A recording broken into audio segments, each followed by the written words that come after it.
위해서 기도해 드리도록 그렇게 하겠습니다. 이 시간 은혜 받을 하나님의 말씀 보겠습니다. 하나님의 말씀 사무엘하 6장 12절부터 23절까지 말씀입니다. 하나님의 말씀 사무엘하 6장 12절부터 23절까지 말씀을 우리 다 함께 일어나셔서 하나님의 말씀을 받도록 하겠습니다. 어떤 사람이 다윗 왕에게 아뢰어 이르되 여호와께서 하나님의 괴로 말미암아 오벳에돔의 집과 그의 모든 소유에 볼 주셨다 한지라. 다윗이 가서 하나님의 궤를 기쁨으로 메고 오벳에돔의 집에서 다윗성으로 올라갈새 여호와의 궤를 맨 사람들이 6걸음을 가매 다윗이 소와 살진 송아지로 제사를 드리고 다윗이 여호와 앞에서 힘을 다하여 춤을 추는데 그때에 다윗이 배의 에봇을 입었더라. 다윗과 온 이스라엘 족속이 즐거이 환호하며 나팔을 불고 여호와의 궤를 메어 오니라. 여호와의 궤가 다윗성으로 돌아올 때에 사갈의 딸 미갈이 창으로 내다보다가 다윗 왕이 여호와 앞에서 뛰놀며 춤추는 것을 보고 심중에 그를 업신여기니라. 여호와의 궤를 메고 들어가서 다윗이 그것을 위하여 친 장막 가운데 그 준비한 자리에 그것을 두매 다윗이 번제와 화목제를 여호와 앞에 드리니라. 다윗이 번제와 화목제 드리기를 마치고 만군의 여호와의 이름으로 백성에게 축복하고 모든 백성 곧 이스라엘 무리에게 남녀를 막론하고 떡 한 개와 고기 한 조각과 건포도 떡 한 덩이씩을 나누어 주매 모든 백성이 각기 집으로 돌아가니라. 다윗이 자기의 가족에게 축복하러 돌아오매 사울의 딸 미갈이 나와서 다윗을 맞으며 이르되 이스라엘 왕이 오늘 어떻게 영화로우신지 방탕한 자가 염치 없이 자기의 몸을 드러낸 것처럼 오늘 그의 신복의 계집종의 눈앞에서 몸을 드러내셨도다 하니 다윗이 미갈에게 이르되 이는 여호와 앞에서 한 것이니라. 그가 네 아버지와 그의 온 집을 버리시고 나를 택하사 나를 여호와의 백성이 이스라엘의 주권자로 삼으셨으니 내가 여호와 앞에서 뛰놀리라. 내가 이보다 더 낮아져서 스스로 천하게 보일지라도 네가 말한 바 계집종에게는 내가 높임을 받으리라 한지라. 그러므로 사울의 딸 미갈이 죽는 날까지 그에게 자식이 없으니라. 아멘. 자리에 앉으시겠습니다. 이 시간 임마누엘 찬양대의 찬양이 있겠습니다.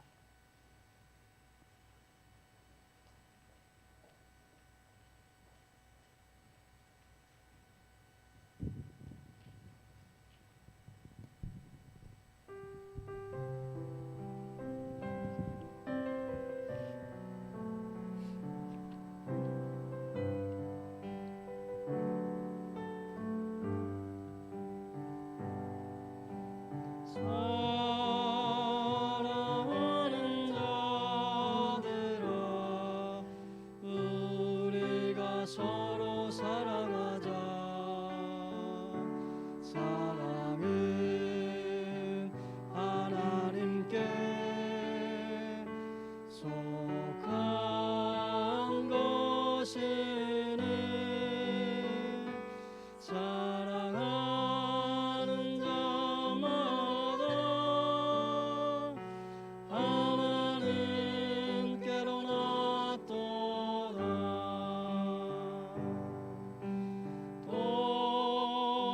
독생자를 세상에 보내심은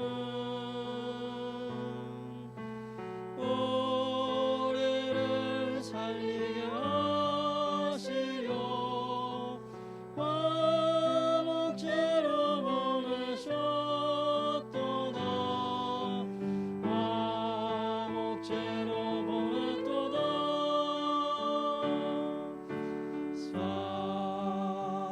사랑하는 자들아 서로 사랑하자. 사랑은 하나님께 속한 것이니 서로 사랑하면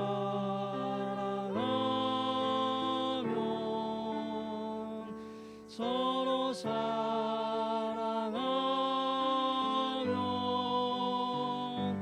주께서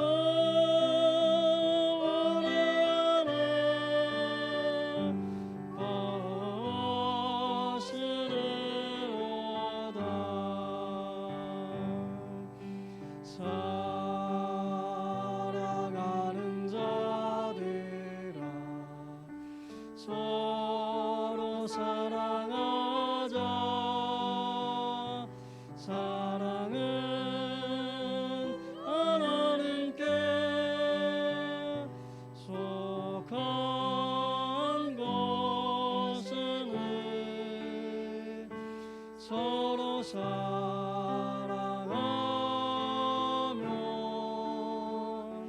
서로 사랑하면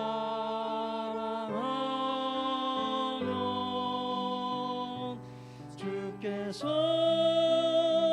우리 안에 거하시리로다.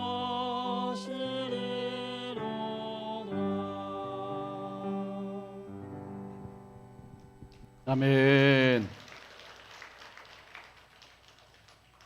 우리 옆에 분과 인사 나누겠습니다. 우리 서로 사랑하며 삽시다. 예, 우리 함께 서로 주님의 사랑을 나누면서 사랑 안에서 행복한 믿음의 삶을 사시길 주님의 이름으로 축복합니다. 유대인들에게 전해져 내려오는 이야기가 있습니다. 어느 날 배고픈 여우가 먹을 것이 없나 하고 이리저리 찾고 있었습니다. 그때에 우위를 이렇게 올려보다 왔더니 나뭇가지에 까마귀 한 마리가 이렇게 앉아 있는 것을 보았습니다. 그래서 내가 어떻게든지 저 까마귀라도 내가 잡아먹어야겠다 하는 이와 같은 마음이 있어서 계속해서 말로 유혹하기 시작했습니다. 까마귀야, 이리 내려와. 여기는 안전해. 성경에 보니까 메시아가 오면 사자와 어린 양이 함께 뒹굴고 여우와 까마귀가 함께 뛰는데, 그러니까 일리 내려와. 이곳은 안전한 곳이야. 그랬어요. 굉장히 성경적이죠? 너무 성경을 잘하는 거야. 자, 그렇게 했더니 거기서 가만히 이렇게 생각하던 까마귀가 그래도 의심스러워서 계속해서 밑을 쳐다보고 있었습니다. 그래도 낙심하지 않고 너무나 배고픈 여우가 이 까마귀를 계속해서 말로 유혹을 하는 겁니다. 그때의 먼 곳에서 울그락부락한 큰 개가 막 달려오면서 짖으면서 여우한테 달려왔습니다. 그 여우가 놀랬겠죠. 그러면서 슬금슬금 뒤로 도망가는 거예요. 그러니까 까마귀가 이렇게 얘기를 합니다. 여우야, 걱정하지 마. 성경에 보면 여우와 개가 함께 뛰어논다고 되어 있어. 메시아가 오면 그렇대. 그렇게 얘기를 했어요. 그랬더니 그 여우가 도망가면서 한 말이, 나는 그 말씀을 알고 있는데 개는 그 말씀을 몰라. 그러면서 얼른 도망갔다는 거예요. 여러분, 우리가 신앙생활하면서 하나님의 말씀에 무지해서는 안 됩니다. 우리가 신앙생활을 하면서 하나님을 말씀을 무시해서도 안 됩니다. 우리가 신앙생활하면서 하나님의 말씀을 왜곡시켜서도 안 됩니다. 우리가 신앙생활을 하면서 하나님의 말씀을 가감해서도 안 됩니다. 하나님의 말씀은 하나님이 주신 그 말씀 그대로 믿어야 되고, 그 말씀 그대로 받아야 되고, 그 말씀 그대로 살아야 되는 것이 하나님의 말씀인 거죠. 그래서 하나님의 말씀이 진리의 말씀이고 생명의 말씀인 것입니다. 오늘 여러분, 하나님의 말씀을 많이 읽으시길 바랍니다. 많이 들으시길 바랍니다. 그래서 많이 아셔야 돼요. 그리고 많이 알되 바로 알아야 돼요. 바로 알지 못하면 많이 알고 있는 것이 의미가 없는 것이죠. 하나님의 말씀을 많이 알되 바로 아는 이와 같은 신앙이 되시길 주님의 이름으로 축복합니다.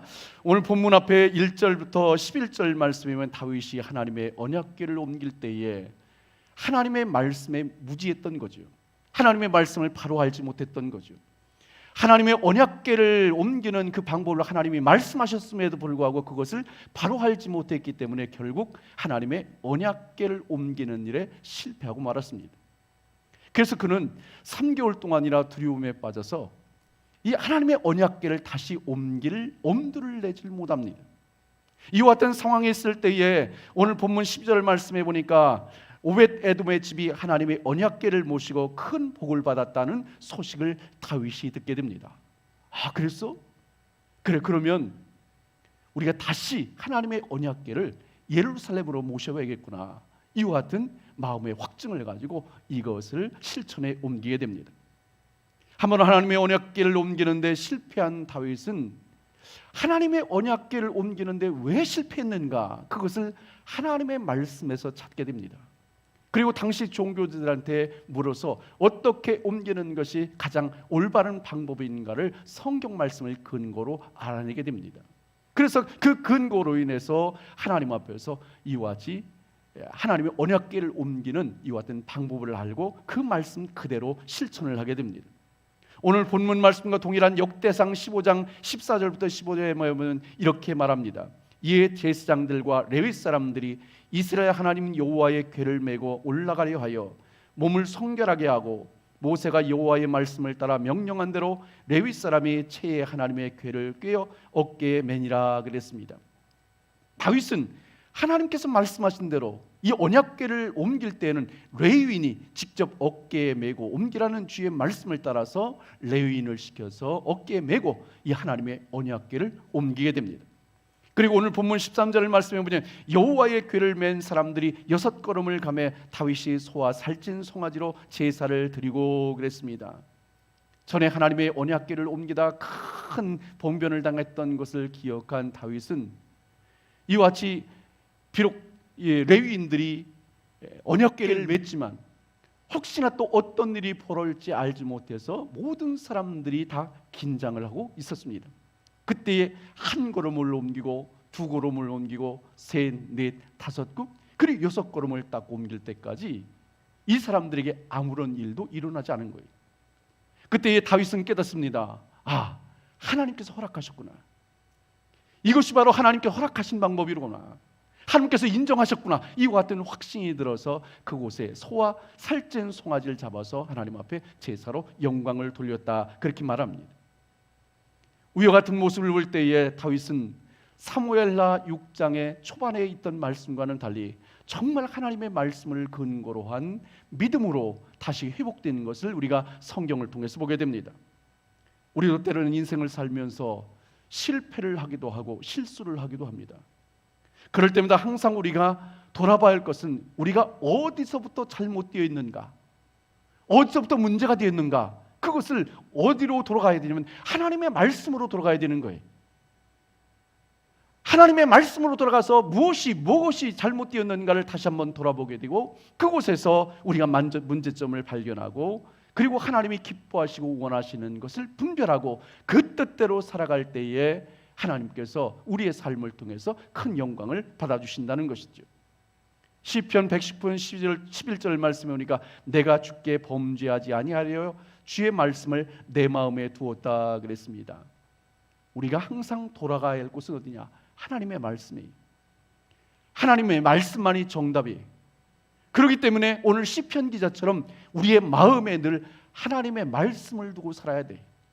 하나님의 말씀이 내 삶을 지배할 수 있도록 그리고 다스릴 수 있도록 그리고 그 말씀이 내 걸음걸음을 인도할 수 있도록 주의 말씀으로 날마다 충만함 받고 그 말씀에 살아가는 이와 같은 삶을 살아야 된다는 것이죠. 오늘 본문 15대에 보면 하나님의 언약궤가 예루살렘으로 들어올 때의 모습을 그려놓고 있습니다. 오늘 15절 말씀에 오니까 다윗과 온 이스라엘 족속이 즐거이 환호하며 나팔을 불고 여호와의 궤를 메어오니라 그랬습니다. 하나님의 언약궤가 예루살렘으로 올 때에 얼마나 기뻤는지 온 백성이 환호를 지르고 찬송을 부르고 악기로 연주하고 그러면서 정말 성대한 이와 같은 큰 잔치와 축제가 벌어지게 된 겁니다. 특별히 다윗은 오늘 말씀 가운데 보니까 예루살렘으로 하나님의 언약궤가 들어올 때 얼마나 기뻤는지 14절 전반절을 말씀해 보니까 다윗이 여호와 앞에서 힘을 다하여 춤을 추는데 그렇게 말합니다. 그리고 16절 후반절에 보니까 다윗 왕이 여호와 앞에서 뛰놀며 춤추었다 그랬습니다. 다윗은 하나님의 언약궤가 하나님의 그 성전으로 들어올 때에 얼마나 기뻤는지 얼마나 감사했는지 그 감격에 취해서 하나님 앞에 춤추며 찬양하는 이와 같은 모습을 보였다는 것이죠.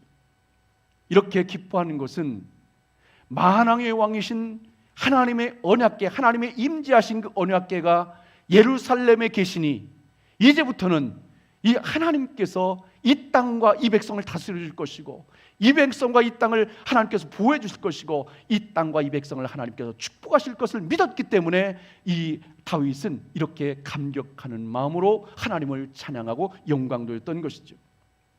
다윗은 하나님의 언약궤를 모셔오는 이와 같은 일에 가장 큰 감격이 바로 내가 하나님 앞에 드릴 수 있는 찬양과 내가 몸짓으로 하는 이 춤을 통해서 그가 얼마나 이 하나님 앞에 이와 같이 영광을 돌렸는가를 우리가 성경을 통해서 보게 됩니다. 여러분은 여러분의 하나님 앞에 나올 때에 이런 감격이 있어야 할 줄로 믿습니다. 이런 감격을 가지고 하나님 앞에 나와서 예배도 드리고 이와 같은 감격으로 기도를 하고 이와 같은 감격으로 하나님 앞에 찬양하는 삶을 살아야 됩니다. 오늘도 너무나 그 은혜가 감사해서 덩실덩실 춤을 추면서 하나님을 영화롭게 했던 다윗처럼 오늘도 우리가 하나님을 섬기는 사람들로서 우리의 마음으로부터 우러나는 이와 같은 진심을 담아서 하나님 앞에 춤추며 찬양하는 이와 같은 모습이 있어야 된다는 것이죠. 해외에 나가서 선교를 하다 보면 정말 우리하고 너무나 큰 문화적인 차이를 느끼는 것이 바로 찬양하는 모습이고 예배드리는 모습입니다. 한국교회 성도는 정말 엄숙하게 예배를 드립니다. 점잖게 예배를 드리죠. 그런데요, 선교지에 나가서 선교지 현지에 있는 교회인들과 함께 예배를 드리다 보면 정말 너무나 다이나믹합니다. 그들은요 그냥 가만히 앉아있지 못합니다. 한 사람도 앉아있는 사람이 없어요. 다 같이 일어나서 막 손뼉을 치고 환호성을 지르고 그리고 춤을 추면서 하나님 앞에 찬양 드리는 모습, 제가 가는 곳곳마다 전 세계 어디를 가든지 이와 같은 찬양하는 모습을 보게 됩니다. 저는요 정말 처음 그 모습을 볼 때 정말 문화적인 충격을 받았어요. 아니 목사님이 바로 그 성전 앞에서 와서 다이아몬드 스텝을 봤는데요, 제가 충격을 얼마나 받았는지 몰라요. 야, 목사님 어떻게 저렇게 하시나. 성도들이요 막 거기서 막 춤추며 찬양하는데요, 그런데 그들의 모습이 세상적인 그런 춤이 아니라 하나님께서 받으시는, 하나님께서 영광을 받으시는, 자기들의 정말 마음속에서 우러나는 기쁨의 그 감격과 찬양을 몸으로 표현하는 거더라고요. 그 모습을 보면서 야, 한국 교회도 저런 모습으로 회복됐으면 좋겠다. 저런 모습으로 정말 찬양 드리는 모습이 회복됐으면 좋겠다. 저런 모습으로 예배 드리는 것이 진정 하나님께서 기뻐하시는 것이고 성정적인 것인데 오늘도 우리는 많은 것을 잃어버리고 살고 있구나, 이런 생각을 갖습니다. 코로나19로 인해서 우리가 찬양 예배를 드리지 못하기 때문에 우리가 지금은 하지 못하지만 나중에 찬양 예배가 회복되면 우리 교회도 정말 일어나서 함께 손뼉을 치면서 춤을 추면서 주님 앞에 큰 영광 돌릴 수 있는 이와 같은 찬양 집회가 될 수 있기를 주님의 이름으로 축복합니다. 주님 앞에 봉사할 때도 이 기쁨과 감격으로 감당을 해야 됩니다. 누가 주든 알아주든 알아주지 않든, 큰 일을 맡겼든 작은 일을 맡겼든 그것이 중요한 것이 아니라 오늘도 내가 하나님께서 나를 쓰신다는 그 하나만으로도 오늘도 우리가 감격해서 사명을 감당해야 된다는 거죠. 나 같은 것 하나님께서 불러주셔서 하나님의 교회의 일꾼으로 세워주시고 하나님의 자녀를 세우셔서 오늘도 영광을 받으신다는 것을 생각하면 내가 하나님의 교회에 나와서 주님을 섬기는 것이 얼마나 복된 것인가, 이 하나만을 가지고도 오늘도 우리는 얼마든지 감사하는 삶을 살 수 있게 된다는 것이지요. 이런 주님을 모시고 살면서도 여전히 예배를 드려도 기도를 드려도 찬양을 드려도 여러분의 심령이 메말라 있습니까? 하나님 앞에 나와 봉사하는 것이 여러분들이 부담스럽고 여러분들의 삶의 형식적인 이와 같은 신앙밖에 남아있지 않습니까? 오늘도 예배를 통해서 말씀을 통해서 다시 한번 회복되시길 주님의 이름으로 축복합니다. 오늘도 주님의 이름으로 회복될 때 영혼들이, 여러분의 영혼이 새롭게 소생할 수 있고 여러분의 삶의 환경과 모든 여건들이 예수의 이름으로 변화시켜주는 놀라운 역사가 임하게 될 줄로 믿습니다. 하나님께 여러분들의 마음과 가정과 사업장과 일터 그 기쁨으로 채워주시고 그 은혜로 채워주시고 넘치는 감격으로 채워주셔서 여러분의 삶에 늘 누림이 있는 귀한 삶을 사시길 주님의 이름으로 축복합니다. 하나님의 언약궤가 예루살렘 장막에 모셔졌습니다. 18절 19절 말씀을 보겠습니다. 다윗이 번제와 화목제 드리기를 마치고 만군의 여호와의 이름으로 백성에게 축복하고 모든 백성 곧 인 이스라엘 무리에게 무리를 납류하고 떡 한 개와 고기 한 조각과 건포도 떡 한 덩이씩 나누어 주매 백성들이 각기 집으로 돌아가니라. 아멘. 하나님의 언약궤를 장막에 모신 후에 하나님 앞에 두 가지 제사를 드립니다. 하나는 화목제를 드리고 또 하나는 번제를 드리게 됩니다. 화목제라고 하는 것은 그동안 우리가 하나님과 너무나 멀어져 있었습니다. 이제는 하나님과 하나 되어서 하나님 앞에 영광 돌릴 수 있길 원합니다. 이와 같은 화목의 제물로 하나님 앞에 영광 돌리고, 또 하나는 하나님 번제로 드렸는데 이것은 바로 하나님 앞에 이제는 우리가 온전한 헌신의 사람으로 하나님 앞에 영광 돌리며 살겠습니다 하는 이와 같은 헌신의 다짐이 있는 번제로 영광 돌리는 것을 보게 됩니다. 화목제와 번제를 드린 후에 백성들에게 떡과 고기와 건포도주를 나눠주고 축복했다 그랬습니다. 이스라엘 백성들은 그 모습을 보면서 이제 우리는 진정한 하나님의 백성으로서 이제 믿음으로 살아있구나. 하나님의 상징인, 임재의 상징인 이 언약궤가 예루살렘 성전으로 들어왔고, 그리고 그러므로 이 땅을 하나님께서 다스릴 것이니 오늘도 우리는 이 믿음 가운데 오늘도 우리가 살아야겠다는 이와 같은 감격을 가지고 각자 집으로 돌아가게 됩니다. 여러분, 오늘도 하나님 앞에 나와서 예배드릴 때에 여러분들에게 이와 같은 은혜가 회복되시길 바랍니다. 영혼이 회복돼야 돼요. 여러분들의 삶이 회복돼야 돼요. 찬양이 회복돼야 돼요. 예배가 회복돼야 돼요. 여러분들이 가지고 있는 모든 것들이 새롭게 소생할 수 있어야 됩니다. 그리고 그 소생한 것을 가지고, 회복된 것을 가지고 세상에 나가서 승리하는 삶을 살 수 있고, 그리고 세상 사람들에게 큰 영향력을 끼치며 살아가라고 주님께서 오늘도 우리에게 말씀하고 있는 것이죠. 한편 다윗 왕의 모습을 지켜본 다윗의 아내 미갈이 있습니다. 오늘 16절 말씀입니다. 16절 우리 같이 읽겠습니다. 시작. 여호와의 궤가 다윗성으로 들어올 때에 사울의 딸 미갈이 창으로 내다보다가 다윗 왕이 여호와 앞에서 뛰놀며 춤추는 것을 보고 심중에 그를 업신 여기니라. 아멘. 여러분, 미갈이 누굽니까? 사울 왕의 딸입니다. 그리고 다윗의 아내입니다. 한 나라의 왕비지요.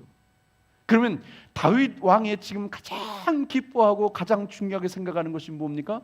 바로 하나님의 언약궤를 하나님이 계신 이 땅의 성전에 모시는 겁니다. 예루살렘으로 성으로 모시는 겁니다. 이것은 다윗뿐만 아니라 온 백성이 그동안 사모했던 일입니다. 그러면 한 나라의 왕비면 이 모든 백성이 원하는 이와 같은 잔치 자리에 함께 참석해서 함께 기뻐하고 함께 감사하고 함께 춤을 추고 함께 찬양하면서 이 모든 것을 함께 했어야 옳습니다. 그러나 오늘 미갈이라고 하는 여인은 그렇게 하지 아니하고 하나님의 언약궤에 대해서 관심도 없고, 그리고 다윗에 대해서 관심도 없고 백성들에게 관심이 없습니다. 그는 자기의 집 창문 너머로 이렇게 밑을 내려다보면서 그들을 비난했다 그랬습니다. 정말 천박한 것들, 저 노는 것 좀 봐, 저 뛰노는 것 좀 봐, 저 춤추는 것 좀 봐, 저런 천박한 것들, 그러면서 그들을 향해서 비난을 했다는 거예요. 그리고 자기 가족을 축복하려고 다윗이 집으로 돌아옵니다. 그때의 다윗이 얼마나 뜨거운 가슴으로 들어왔겠어요. 그래, 내가 하나님의 그 언약궤를 모셨으니 그 기쁨과 감격을 가지고 우리 사랑하는 자녀들을, 우리 가족을 축복해야지, 그러면서 왔단 말이죠. 그런데 미갈이 뭐라고 합니까? 20절 말씀을 현대인의 성경 보면 이렇게 말합니다. 그리고서 다윗은 자기 가족을 축복하려고 집에 들어왔으나 미갈은 그를 맞으러 나와서 오늘은 어쩌면 이스라엘 왕이 그처럼 부끄러운 줄도 모르고 함부로 자기 몸을 드러낸 것처럼 왕은 오늘 신하들의 하녀들 앞에서 몸을 드러내셨습니다 하고 빈정거렸다 그랬습니다. 미갈은 다시 다윗이 들어올 때에 정말 그의 마음은 조금도 이해하지 못하고 참 한심하십니다. 한 나라의 왕으로서 어떻게 그렇게 채통도 지키지 못하고 그러십니까? 응? 도대체 왕의 채통은 어디 갔습니까? 그러면서 그를 비난했던 것이지요. 여러분, 미갈이 왜 이렇게 교만할까요? 미갈이 누구라고 그랬습니까? 사울 왕의 딸입니다. 다시 말하면 한 왕궁에서 공주로 자라는 거예요. 공주로 자라면서 얼마나 많은 사람들로부터 우러름을 받고, 얼마나 많은 사람으로부터 대접을 받고, 얼마나 많은 사람들로부터 찬양을 받았겠습니까? 우리 공주님, 공주님 해가면서. 그런데 다윗은 누구예요? 들판에서 양을 치던 양치기였어요. 그러니까 그의 심중에는요, 이 다윗을 자기의 남편이지만 우습게 하는 거예요. 깔보는 거예요. 교만한 마음이 하늘을 찌르고 있는 거예요. 이렇게 대해도 다윗은 무엇이라고 고백합니까? 21절 22절 말씀을 같이 읽겠습니다. 시작. 이때 다윗이 여기 현대인의 성경으로 제가 읽어드릴게요. 현대인의 성경으로 준비했습니다. 이때 다윗이 미갈의 말에 대꾸하였다. 나는 여호와 앞에서 춤을 춘 것이요 여호와께서는 당신의 부친과 그의 가족을 버리고 나를 택하셔서 자기 백성 이스라엘의 지도자로 삼으셨소. 그래서 나는 앞으로도 여호와를 기쁘시게 하는 일이라면 계속 춤을 출 것이요 내가 이보다 더 바보 취급을 받아도 좋소. 하지만 당신이 말한 그 하녀들에게는 내가 존경을 받을 것이요 그랬습니다. 미갈이라고 하는 여인은 왕이 채통을 지켜야지 이게 뭐하는 짓입니까? 이렇게 비난을 합니다. 그러나 다윗은 뭐라고요? 나는 하나님 앞에서 한 것이다. 사람 앞에서 한 것이 아니다. 세상 사람들에게는 내가 왕이 될지 모르겠지만 하나님 앞에서는 나는 작은 하나의 백성에 불과한 것이다. 나는 하나의 작은 자에 불과하다. 그렇기 때문에 나는 하나님 앞에서 한 것이다. 그렇게 고백을 합니다. 나는 하나님 앞에서 한 것이라 자신이 춤을 춘 것은 사람들에게 춘 것도 아니고 하나님 앞에서 감격스러운 마음으로 춤을 추었다는 거예요. 그렇기 때문에 나는 하나님 앞에서 더 낮아질 수 있다는 거죠. 내가 하나님이 원하시는 일이라면, 하나님이 기뻐하시는 일이라면, 그리고 하나님을 찬양하는 일이라면 내가 더 바보스러워도 좋고 다른 사람에게 웃음거리가 되어도 좋다. 하나님께서 영광을 받으신다면 나는 어떠한 자리, 어떠한 모습이라도 상관없다. 나는 그 하나님 앞에서 나는 살 것이다. 이렇게 고백을 합니다. 여러분, 우리 믿음의 사람들은 다윗처럼 겸손한 마음을 가져야 됩니다. 겸손한 마음을 가지시길 바랍니다. 하나님 앞에서 겸손해야 되고 사람들 앞에서 겸손해야 돼. 마태복음 11장 29절 중반절에 보면 예수님께서 나는 마음이 온유하고 겸손하니 나의 멍에를 메고 내게 배우라 그랬습니다. 빌립보서 2장 7절부터 8절 말씀에 보면 오히려 자기를 비워 종의 형체를 가지사 사람들과 같이 되셨고 사람의 모양으로 나타나사 자기를 낮추시고 죽기까지 복종하셨으니 곧 십자가에 죽으심이라 그랬습니다. 하나님이신 예수님께서 종의 형체를 입고 사람의 모습으로 이 땅에 오셔서 십자가를 지시고 그 고통 속에서 온 인류 구원을 위해서 자기를 버리신 것처럼 오늘도 우리 믿음의 사람들이 주님께로부터 그 겸손을 배워야 된다는 거죠. 하나님이 낮아지셔서 사람이 되시고 사람이 되신 주님께서 십자가에 죽을기까지 낮아지신 것처럼 오늘도 우리가 이와 같은 겸손한 모습으로 살아야 된다. 여러분, 겸손하지 못한 이유가 무엇입니까? 사람들의 눈을 의식하는 것이고 사람들에게 인정받으려는 것이고 사람들이 나를 알아주길 원하는 마음이 있을 때에 사람들을 의식하게 되고 거기서 교만한 마음이 생기게 됩니다. 만일 다윗이 다른 사람을 의식해서 다른 사람이 나를 어떻게 생각할까? 다른 사람이 나를 어떻게 볼까? 다른 사람이 나를 어떻게 평가할까? 그랬다면요, 왕복을 벗지 않았습니다. 춤도 추지 않았습니다. 다른 사람의 눈치를 보느라고요. 하고서 그래 나는 왕이지, 점잖게 해야지. 그래 너희들은 춤을 추거라. 나는 이렇게 점잖게, 나는 왕의 자리를 지키려다. 그랬을 거예요. 다윗은요 하나님 앞에서 믿음으로 살은 거예요. 다른 사람을 의식하지 않았어요. 다른 사람의 눈을 의식하지 않았어요.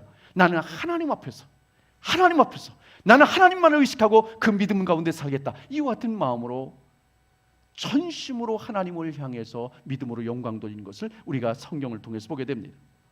마태복음 18장 3절부터 4절 말씀에 이렇게 나와 있습니다.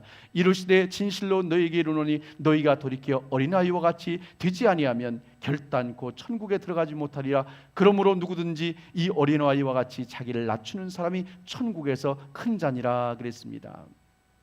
우리가 하나님 앞에 나와서 예배드릴 때도 어린아이와 같이 순수한 마음으로 하나님 앞에 영광 드려야 된다는 거죠.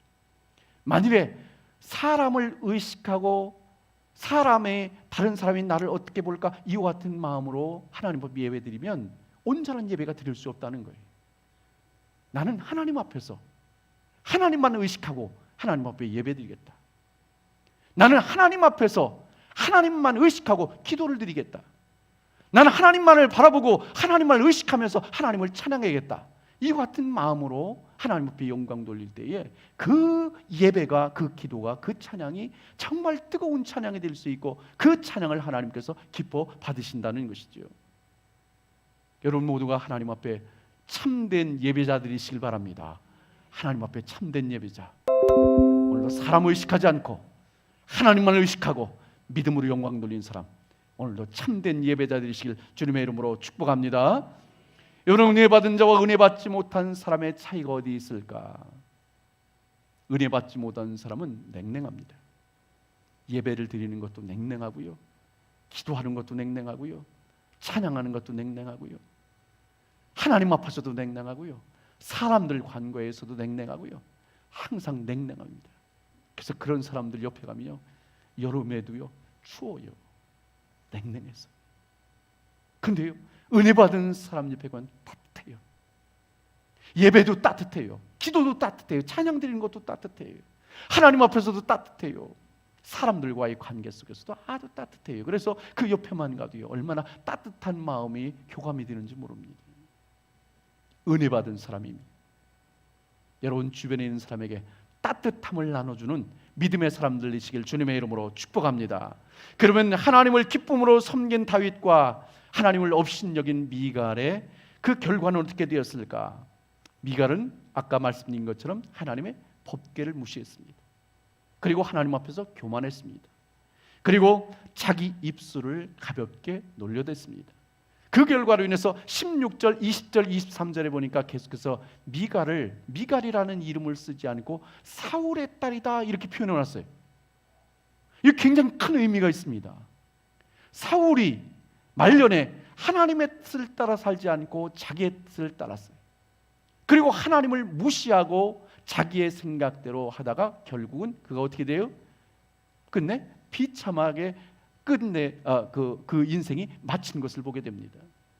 마찬가지로 아버지가 그랬던 것처럼 너 미갈도 하나님을 무시했지, 다윗을 무시했지, 결국은 너도 이와 같이 비참한 최후를 맞이할 거야. 이와 같은 복선이 그 안에 깔려 있다는 거죠. 그뿐만 아니라 23절 말씀하니까 그러므로 사울의 딸 미갈이 죽는 날까지 그에게 자식이 없으니라 그랬습니다. 이 말에는 몇 가지 해석이 있어요. 하나는 다윗이 죽는 날까지 그 미갈과 부관계를 하지 않았다는 말도 있고, 또 두 사람이 끝내 서로 또 교제 만나지도 않았다는 이와 같은 얘기도 있고, 또 하나는 정말 오늘 본문 말씀처럼 하나님께서 그에게 자식을 주지 않아서 자식을 낳지 못했다는 이와 같은 말로 받아들이기도 합니다. 하여튼 중요한 것은 하나님께서 그에게서 태를 끊어버린 거예요. 그래서 자식을 주지 않은 거죠. 만일에 그에게서 자식이 태어났다면 어떻게 했을까? 다윗 왕의 뒤를 이어서 솔로몬 대신에 왕이 되었습니다. 그래서 그 후대에 계속해서 왕이 되어라는 이와 같은 영화를 누렸을 겁니다. 그런데 하나님께서 끊으셨어요. 이것을 볼 때에 하나님께서 그 형벌이 얼마나 엄중한가 하는 것을 우리가 성경을 통해서 보게 됩니다. 반면에 하나님을 사랑하고 기쁨으로 하나님을 섬겼던 다윗에게는 하나님께서 놀라운 축복을 내려주십니다. 오늘 21절 말씀에 보면 사울과 그의 집을 버리시고 다윗을 택하여 높여주셔서 이스라엘의 왕으로 세우셨다. 그것도 이스라엘의 최고의 왕으로 세워졌습니다. 여러분들이 나중에 이스라엘 성지를 가면 예루살렘 성에 올라가서 그 모습을 보게 될 거예요. 그때의 그 영화를 보게 될 거예요. 또한 사도행전 13장 22절에 보니까 내 마음에 합한 사람이라고 하나님께서 인정해 주셨습니다. 그리고 그의 후손들에게 계속 부활을 주셨을 뿐만 아니라 가장 중요한 것은 이 다윗의 후손에서 바로 메시아인 예수 그리스도가 태어나게 되었다는 것이죠. 시편 112편 1절부터 3절 말씀을 현대인의 성경 보면 이렇게 나와 있습니다. 여호와를 찬양하라. 여호와를 두려워하여 그의 명령을 순종하기를 기뻐하는 자는 복이 있다. 그의 자녀들이 땅에서 부강할 것이니 정직한 자의 후손들이 복을 받을 것이다. 그의 집에는 부유와 재물이 있을 것이며 그의 의로운 행위는 영원히 남으리라 그랬습니다. 유대인의 육아법 중에 그 어른들이 자녀들에게 들려주는 이와 같은 이야기가 있는데, 그 이야기 중에 하나가 이런 이야기가 있습니다. 동물들 중에 영리한 동물인 여우가 있었습니다. 어느 날 이 여우가 또 배고팠는 모양이에요. 그래서 물고기들에게 찾아갑니다. 물고기들아, 물속에 있으니까 너희들 불안하지? 그래, 어부들이 와서 그물을 던져서 너희들을 잡아 올려서 너희들을 죽이려고 하지. 또 큰 물고기들이 너희들을 잡아먹으려고 하지. 야, 너희들 그곳에서 두려움에 떨지 말고 밖으로 나와. 이곳은 안전해. 그러면서 이 여우가 유혹을 합니다. 이 말을 듣고서 이 물고기들이 회의를 엽니다. 야, 어떻게 했으면 좋을까? 저 여우가 정말 영리하기 때문에 여우의 말이 옳을지도 몰라. 그랬더니 또 일부에서는 아니야, 우리가 그동안 이곳에 행복하게 살았는데 나가면 안 돼, 우리는 죽을 수 있어. 이런 얘기를 서로 강론을 벌이다가 결론을 맺습니다. 여우야, 네가 한 말은 잘 들었는데 우리가 이 물속에 사는 것이 우리들은 가장 행복해. 그러면서 마지막 결론을 냈다는 거예요. 그리고서 아버지가 자녀들에게 질문을 한답니다. 만일에 물고기가 여우의 말을 듣고 밖으로 나왔으면 어떻게 됐을까? 그때 아이들이 대답을 하겠죠. 물고기는 죽을 거예요. 그래, 맞단다. 너희들이 세상 살아가는 가운데도 많은 선택할 것이 많이 있을 때에 너희들은 옳고 그른 것을 잘 선택을 해야 된다. 이와 같은 교훈을 준다는 거예요. 자, 오늘도 우리가 살아가는 가운데 많은 선택을 하게 됩니다. 사울의 길을 선택할 수도 있고 다윗의 길을 선택할 수도 있습니다. 미갈의 길을 선택할 수도 있고 다윗의 길을 선택할 수도 있습니다. 이와 같은 선택의 기로에 섰을 때에 오늘도 여러분들은 주님께서 기뻐하시고 원하시는 선택을 통해서 정말 온전한 분별력을 가지고 하나님 앞에서 살아갈 수 있기를 주님의 이름으로 축복합니다. 오늘도 하나님은 사무엘상 2장 30절 후반전을 말씀해 보니까 나를 존중히 여기는 자는 내가 존중히 여기고 나를 멸시하는 자를 내가 경멸하리라 그랬습니다. 하나님을 존중히 여기면 하나님도 나를 존중히 여기시고 하나님을 멸시하면 나를 멸시하신다는 거예요. 여러분들도 세상 살아가는 가운데 하나님을 존중해드리고 높여드리고 사랑하는 가운데 주님의 사랑받고 주님께로 존중받아서 이 땅에 승리하며 살 뿐만 아니라 여러분 후손대대로 하나님의 놀라운 은혜와 축복을 받아 누릴 수 있는 복된 삶이 되시길 주님의 이름으로 축복합니다. 기도하시겠습니다.